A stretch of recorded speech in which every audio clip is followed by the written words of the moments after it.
Welcome to my blog guys. আমি গৈ আছোঁ ঢেকীয়াখোৱা বৰনামঘৰ। কালি গৈছিলোঁ।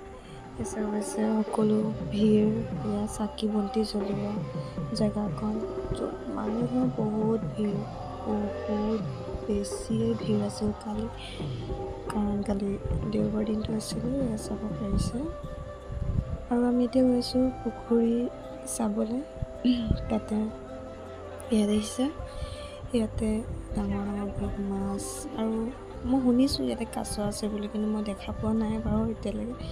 এয়া তাৰপিছত আমি আহিলোঁ পাৰ্ক অলপ ফটোশ্বুট কৰিবলৈ। ভাইটি ভণ্টি চবেই আছে, আৰু এয়া আমি বাহিৰৰ ভিতৰত ওলাই আহিছোঁ। আৰু এয়া thank you so' much guys.